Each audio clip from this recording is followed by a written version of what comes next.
To the southeast of the historic Red Fort in New Delhi, on the banks of the Yamuna River, lies Shakti Sthal. It is a sacred memorial dedicated to Indira Priyadarshini Gandhi, India's first and only woman Prime Minister. When Indira Gandhi was tragically assassinated on 31st October 1984, she was cremated at this very spot. Since then, the place has been known as Shakti Sthal. The centerpiece of the memorial is a huge monolithic rock of iron ore brought from the mines of the Sundargarh district of Odisha. The rock is a powerful symbol of her determination, earning her the title of Iron Lady of India. Created by landscape firm Ravindra Ban and Associates, the memorial has natural features.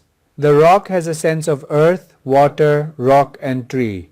About 1,000 geologists from across India were involved in its composition, making the site akin to a geological park. Shakti Sthal is open daily and admission is free. The ideal time to visit is between 5 a.m. and 7 p.m. Shakti Sthal is part of a larger group of memorials located around the Rajghat complex, where several national leaders are buried.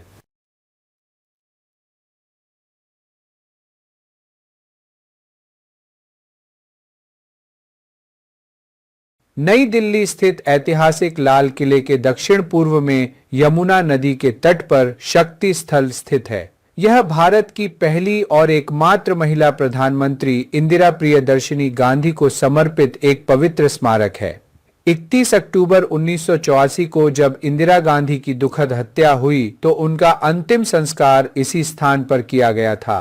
तब से यह स्थान शक्ति स्थल के नाम से जाना जाता है। इस स्मारक का केंद्र बिंदु ओडिशा के सुंदरगढ़ जिले की खदानों से लाई गई लौह अयस्क की एक विशाल अखंड चट्टान है। यह चट्टान उनके दृढ़ संकल्प का एक शक्तिशाली प्रतीक है, जिसके कारण उन्हें भारत की लौह महिला की उपाधि मिली। लैंडस्केप फर्म रविंद्र भान एंड एसोसिएट्स द्वारा निर्मित इस स्मारक में प्राकृतिक विशेषताएं हैं। इस चट्टान में पृथ्वी, जल, चट्टान और वृक्ष का आभास मिलता है। इसकी रचना में भारत भर के लगभग 1000 भूवैज्ञानिकों ने भाग लिया था, जिससे यह स्थल एक भूवैज्ञानिक पार्क जैसा बन गया। शक्ति स्थल प्रतिदिन खुला रहता है और प्रवेश निःशुल्क है। यहाँ आने का आदर्श समय सुबह 5 बजे से शाम 7 बजे के बीच है। शक्ति स्थल राजघाट परिसर के आसपास स्थित स्मारकों के एक बड़े समूह का हिस्सा है, जहां कई राष्ट्रीय नेताओं को समाधिस्थ किया गया है।